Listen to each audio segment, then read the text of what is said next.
हालांकि मुझे पहले आना था आपके बीच में, लेकिन कुछ समय ऐसा नहीं बना कि जब मैं आपसे मिलकर के बातचीत कर लेता।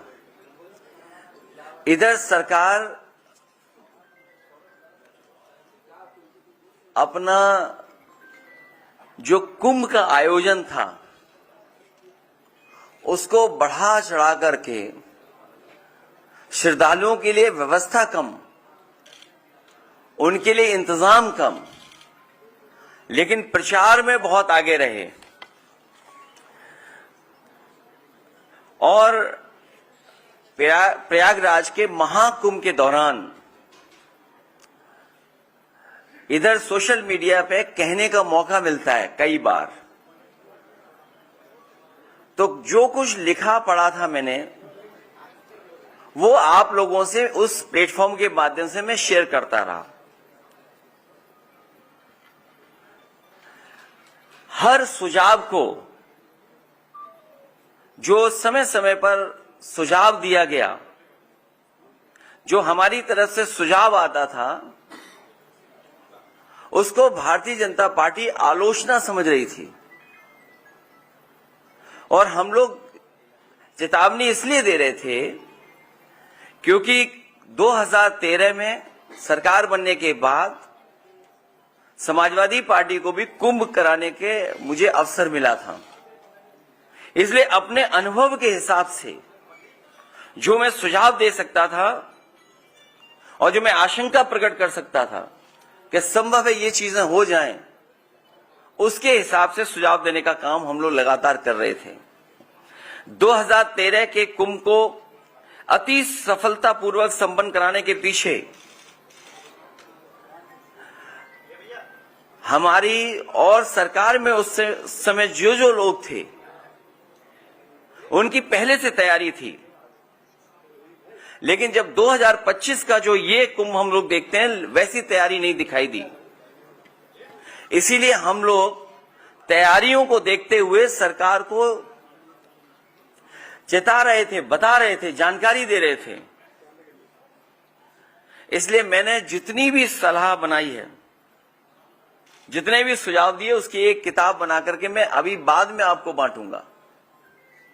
उसके साथ साथ समाजवादी सरकार में जो कुंभ का आयोजन हुआ था, उस समय दुनिया की एक प्रतिष्ठित यूनिवर्सिटी, वहां के प्रोफेसर्स और वहां के स्टूडेंट्स ने मिलकर के कि किस तरीके से एक शहर बसाया जाता है, किस तरीके से एक शहर पूरा खत्म हो जाता है। और दुनिया में ऐसा कन्वर्जेंस ऑफ रिवर कहीं नहीं होता है, जिसका पूरी की पूरी स्टडी एक किताब में डॉक्यूमेंटेड की थी। उस डॉक्यूमेंट स्टडी को उस समय सरकार में लखनऊ में भी हम लोगों ने पत्रकार सम्मेलन कर करके उनके बीच में पूरी की पूरी रिपोर्ट रखी थी। दिल्ली में भी जाकर के उस तरह का आयोजन हम लोगों ने किया था। हम जिसे सलाह के रूप में प्रस्तावित कर रहे थे, उसे भाजपाई अपने नकारात्मक नजरिए की वजह से अपनी बुराई समझ रहे थे। जितना कुछ हम लोग सुझाव दे रहे थे, भारतीय जनता पार्टी के अंदर इतनी नेगेटिविटी है कि उसको बुराई समझ रहे थे। भाजपा के अंदर अहंकार इतना है कि वो अच्छी नीयत से दी गई हिदायत को भी गलत ही मानते हैं। और जो आंकड़े बताए जा रहे थे, आंकड़े में तो एक बहुत बड़ी स्टडी हो सकती है कि जिस तरह के आंकड़े समय समय पर इनके मिनिस्टर्स, इनकी सरकार के संबंधित लोग बता रहे थे कि इतना पार्किंग स्पेस है, इतना होल्डिंग एरिया है, इतनी ट्रेन्स हैं, इतनी बसेस हैं, इतना हमने इंफ्रास्ट्रक्चर क्रिएट कर दिया है, इतनी सुविधाओं के लिए हम लोगों ने इंफ्रास्ट्रक्चर क्रिएट कर दिया है। किसी को भी स्वास्थ्य को लेकर के, किसी को भी किसी तरह के लेकर के कहीं नहीं होगा, कोई असुविधा नहीं होगी। और एक समय तो ऐसा आया जब इंटरव्यू में ये कहा कि हम लोगों ने, भारतीय जनता पार्टी के मुख्यमंत्री जी ने कहा कि हमने 100 करोड़ लोगों को, और 100 करोड़ अगर श्रद्धालु भी आएंगे, उनका हम इंतजाम कर करके रखेंगे। भाजपा सच्चे आंकड़े छिपाने और झूठे आंकड़े फैलाने में माहिर है।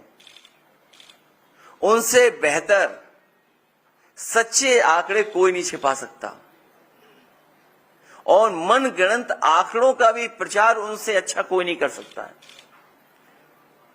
हालांकि एक समय पर तो किसी सरकार में एक प्रोपोगेंडा मिनिस्टर हुआ करते थे, लेकिन भारतीय जनता पार्टी के अंदर तो पूरा का पूरा सरकारी प्रोपोगेंडा है।